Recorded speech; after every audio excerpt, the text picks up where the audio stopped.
Hey, it's Nono, and as some of you may know, I recently completed a through hike of the PCT. And before I get all the way home and unpacked, I wanted to go ahead and show you all the gear that I had with me when I finished in Washington. You should know that gear is very personal. It's really about finding what works best for you. And you're probably always going to be tweaking and refining your system a little bit. But I know I watched lots of videos as I was preparing for the PCT about gear, and I found them useful and helpful. So here is everything that I had with me when I finished the PCT. Okay, so here is basically everything laid out. It definitely looks like a lot of stuff when you put it all out like this. Let's start with clothing, and we'll start with the things that I typically wore while I was hiking. So I pretty much always had a hat on. I typically only carried one hat. Just in Washington, I ended up with some extras. So this blue hat here is the hat I hiked with for most of the trail, and then I ended up with these two in Washington and mainly hiked in this one. I had a pair of sunglasses, which I rarely wore. Mostly these were for the snow in the Sierra. Actually, I had a different pair of sunglasses when I started trail, lost those, found these. Again, didn't wear them very much. Two buffs. Absolutely loved this system. These are just buffs that I picked up at sporting events over the years, so there's nothing particularly special about either of these buffs, but this one I typically wear to keep the sun off my ears, this one to keep the sun off my neck. Obviously these were also good for cold or just covering my face, mainly for cold and sun, but I found them really useful. I had a couple of just cotton sports bras. A lot of girls will wear something that's a different material, just a nicer sports bra. I found these worked fine for me. I carried two, super cheap, nothing really special about those. This is the shirt that I finished in, or that I had Washington in, and it is a Montaigne shirt. Long sleeve. I don't know exactly what the material is, but worked well for me, just keeping the sun off of my arms. It was cool and quick drying, and it's supposed to be odor resistant. I'd say that's only kind of true, but it worked great as a shirt. Picked that up at Trail Days in Cascade Locks. These pants made it through the entire through hike. They do have some holes in them. I've sewed up the crotch twice. But these were a budget find. I found them online on Amazon for probably around $20, I think. I think that's a Chinese brand. That's Unitop is what they are. Again, budget item, but worked really well for me. Yeah, I don't have a lot to say about those. They're pants and they worked great. Let's see, socks and underwear. So, this pair of Darn Tough socks lasted the entire through hike. I have finished the trail with two other pairs of Darn Toughs. I typically only had two pairs of socks, but I had a third pair in Washington, which I did find useful because it was wet a lot, and it was nice to sort of guarantee that I always had a pair of dry socks. This is a pair of sock liners. I typically do wear sock liners, so what I would typically have is like one pair of liners and socks that I would wear, and then another pair of socks and liners, which I don't have right now, and kind of alternate those, and if I had an opportunity, wash them when I could while I was hiking. I also wore Injinjis a lot on this trail, but those are not as durable, so which is why this is what I found myself ending with, was 3 pairs of Darn Toughs, and then these are Smart Wool liners actually, which I think I got these in Ashland. I did have another pair of liners very similar that wore out, and I think I picked these up in Ashland. So yeah, I went through a few pairs of socks on trail. This is what I finished with. The Darn Toughs are awesome. I mean, seriously, just great socks. And underwear, I wore the Ex Officio brand. They worked great for me. I don't really have a lot of comments on them, which is, I guess, good. If you're not thinking about your underwear, they're probably working for you. So that is kind of the hiking layer. Let's see, sort of my warm layers. This hat is a, what does that say, turtle fur beanie. This is something I picked up at REI on clearance. It's actually a kid's hat, but it was probably like $10. I'm not sure, but it's super warm. Worked great for me. Nobody else's head looks like that. Like, that's a weird design. So unique clothes are nice sometimes to have on trail because everybody has all the same gear. This is another item that nobody else had because this is a budget item. This is my down puffy. This is another thing I found online for like $25, which is amazing. So it's not as high quality down as some of the other more known brands. I think the brand is called 32 Degrees. So this is 650 fill down, which is not as high of a fill as maybe what you would want, but this kept me warm the whole time. I had zero complaints about this jacket. It did great. And once again, it only cost me $25. So my thought with getting that was like, well, if it stinks, I'm only out $25. But it lasted the whole trip, and it kept me warm, and it did great. This is my base layer. And this is a smart wool top. And then I have the Patagonia Capeline bottoms. These did great as well. Typically I slept in these. I never hiked in these because I really like to have clothing to put on at night that is just not covered in sweat and grime from the day. So even when it was cold, I never hiked in these layers. But yep, that is how I stayed warm. My other thing that I slept in would be these socks right here. These socks, I don't even remember when, but several years ago, I think I won these at a Christmas party, and they're just fuzzy on the inside, and I wasn't sure what I wanted to take with me as far as sleeping socks went. So I just grabbed these, and I was like, okay, we'll see. But they're actually great. Like, I'm a cold sleeper. I typically have very cold feet. Fuzzy Christmas socks was the solution for me. They kept my feet so warm. I had very few issues with cold feet on trail, and definitely had some cold nights. Okay, shoes. I carried 2 pairs of shoes, one to hike in, one for camp shoes, and then I also use these shoes for river crossings.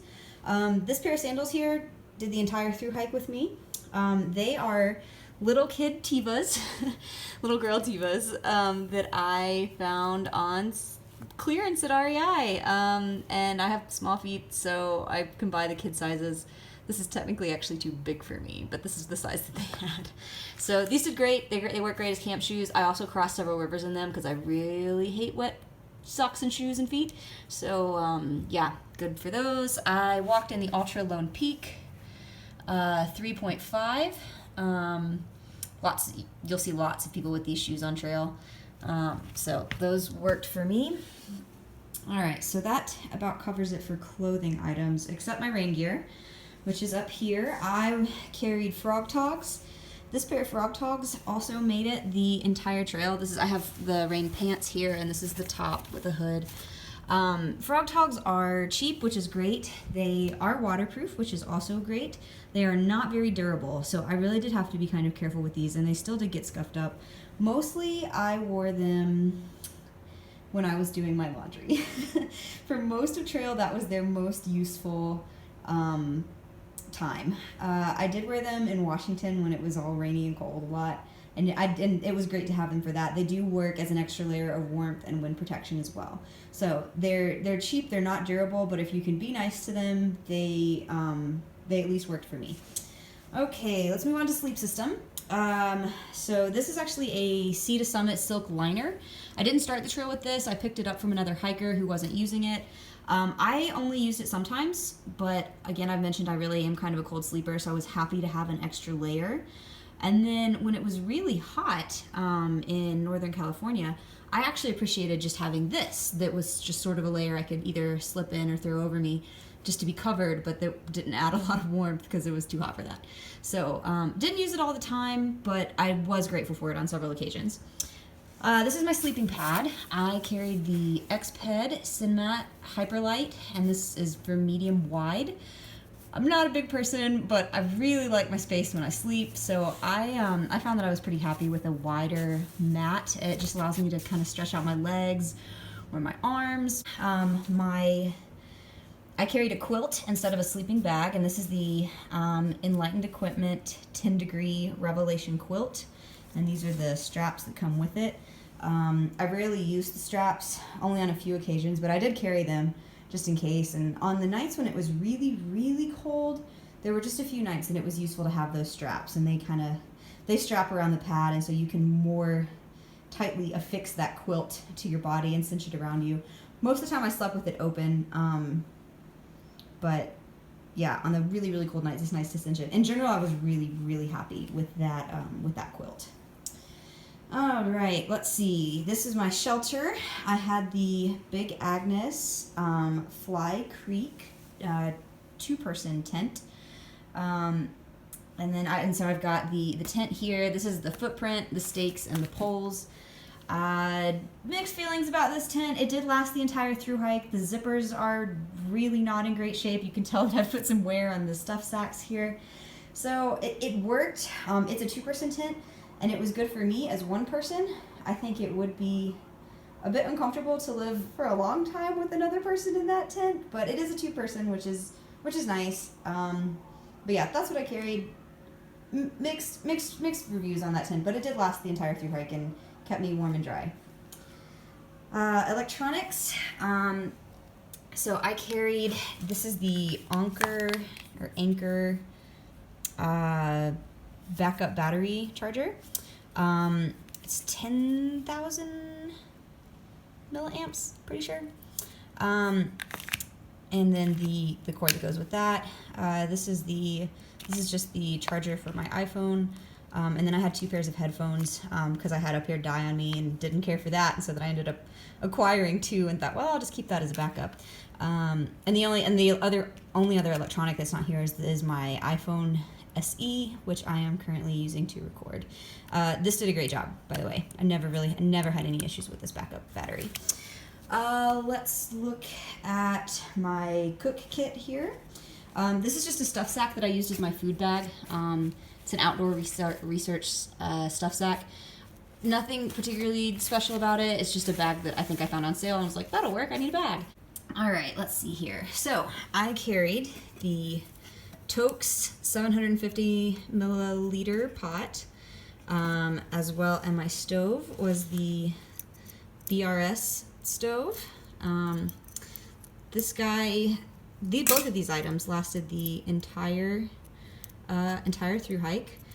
This guy weighs, he's so light. I think it's like 25 grams. And it's cheap too. You can get it on Amazon for usually between 15 and 18 bucks.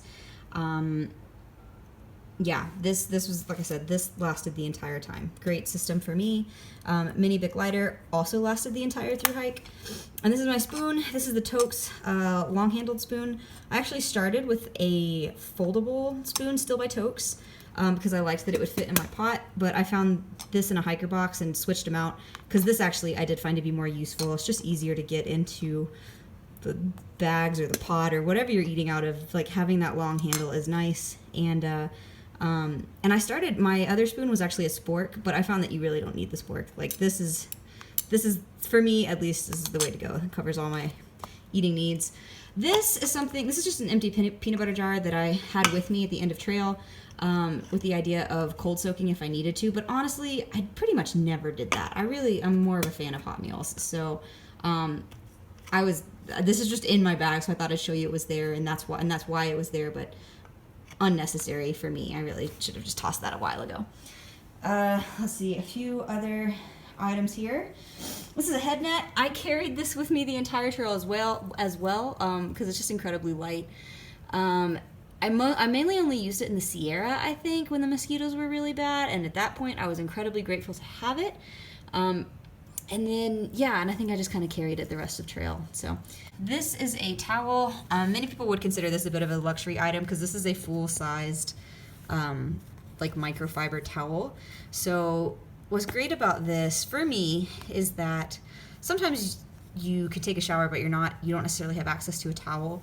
Like, I can completely dry myself and then wrap this around me. Like, if I need to walk naked somewhere, I can actually just at least wrap this towel around me.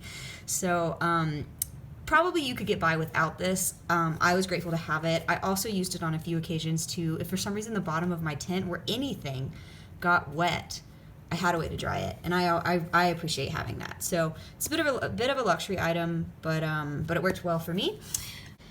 Okay, so we'll move over here. That is a trash compactor bag that I use to line my pack, just as an extra layer of waterproofing. Some rope that mainly used for for hanging a bear bag. Didn't use that often, but for me it was something I wanted to have with me for times where I was still in bear country but didn't have my bear can. So, rope. I carried a journal, which is a torn up composition book, because that's what I had available to me at the time when I needed to buy a new journal. Also carried some extra pens because they died on me a few times. I was very frustrated about that, so I started carrying some extras. Let's see. This is just like documents and things that I needed to carry. They're just in Ziploc bags. Got the classic Ziploc wallet over there. And then like my PCT permit, and then towards the end of trail to go into Canada, obviously I needed my passport and Canada entry permit. So that's that. Let's see, toiletries. Those are just some feminine hygiene products, and then glasses and glasses case. I wear contacts as well, so contact solution, contact case, toothbrush, floss. There was toothpaste there. I just ran out of toothpaste. I did carry a razor sometimes, as well as some extra contacts. That's what I've got in there. Let's see, bathroom kit. So, kind of your classic items, obviously wet wipes, toilet paper, hand sanitizer. I did carry a trowel. This is the Deuce of Spades. It's very light, less than an ounce. Help you dig those cat holes and practice leave no trace principles. I also carried this is called a pee style. It's a stand to pee device. I'm sure that's pretty self-explanatory. I really liked this. Guys have no idea how much easier they have it. And now I know that they have it easier. This was, I really liked this. Not every girl I think would, but I really did. So, carried that with me. And few other items here. This is my first aid / repair / just like backup items kit, and I kind of took it all out so you could see what was in there. I'm sure your eyes went to this first. So this is Vagisil is surprisingly good for chafe, so that is mainly why I carried that. Antibiotic ointment, never used. Some extra batteries for my headlamp, which I lost. Nail clippers, would not go on trail without those. Safety pins, sewing kit. This was really useful a few times. Some extra matches just in case, as well as an extra lighter with some duct tape on it. Super glue, various Band-Aids, alcohol wipes, gauze. This is to flush my water filter, which I'll show you in a second. And Leukotape for blisters. And then I actually used it as like sports tape once for when my knee was bothering me. So I could probably trim this down a bit. A lot of this stuff I didn't use very often. But it's the thing, when you want it, it's good to have it. So I will say that, and I was lucky, I pretty much never used anything in this category. I think I handed out a few Band-Aids and alcohol wipes. And that's it. Water filtration. So I carried the Sawyer Mini. This, for most people, has too low of a flow rate. I was one of very few people that had the Mini on trail. Most people do have a Sawyer, but they have the larger Sawyer Squeeze. But for me, this was fine. I didn't have any issues with it, so I carried the Sawyer Mini. This is one of the bags that come with it. Most of the time, I carried some water bottles, like a Smart water bottle, or honestly, pretty much any standard water bottle. This can be screwed right onto the tip of it, and that is basically how I carried water. I didn't typically filter. I just drank directly out of this, because that's how lazy I am. But that worked really well for me. And so the water bottles that I carried are not pictured because I think I threw them away. But yeah, I also typically had water bottles to store more water for this. And I carried a compass, which I never ever used. It was just kind of a backup thing in case somehow all of my electronics failed and I was lost, but that never happened. So compass, extra Ziplocs. I typically always have some shoved somewhere in my backpack. And these are the trekking poles that I carried. They're from REI. They're carbon power lock.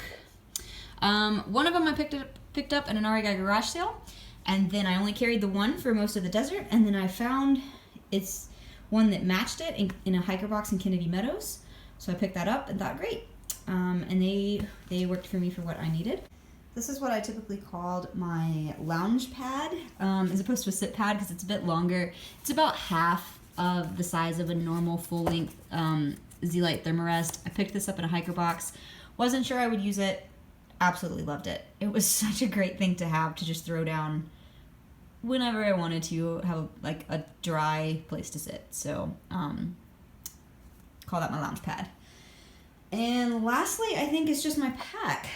So I carried the Osprey Kite 46 liter. I have mixed feelings about this pack too. It did last the entire through hike. There are some things I would change if I was ever to do this again, but in general, Osprey makes really solid stuff, and this was a solid pack. A couple items that were not pictured because I forgot to take them out of my hip belt pocket is this little pocket knife, mostly used for cheese cutting, not much else, cutting string and stuff a few times, and this little bit of ibuprofen that I had left. Some people eat this like candy on trail. I didn't. I just typically had some just in case I needed it. Honestly, I used it more for menstrual cramps than anything else, but it was useful. Other items that were not pictured that I had with me at the end of trail, but I just couldn't fly with, were a small canister of pepper spray and then fuel, like a fuel canister for my stove. I just couldn't fly with those things, so I didn't have them. But that is pretty much a pretty full representation of everything I had with me at the end of trail. The only other things that you wouldn't have seen were things that I lost, like in the last week of trail. Mainly my my headlamp. It was a black diamond, one of the small ones. I don't remember exactly which model. Really liked it. Really sad I lost it. And then some Injinji sock liners, which I also lost like right there in the last week. So, and then other items are things that I had at other points in the trail, but either shipped home or got rid of. Mainly things like my Bear Can Ice Axe microspikes, all of which I had in the Sierra. I also had a 3-liter platypus water bladder in the desert, which was quite useful then, but was just overkill once I got further north.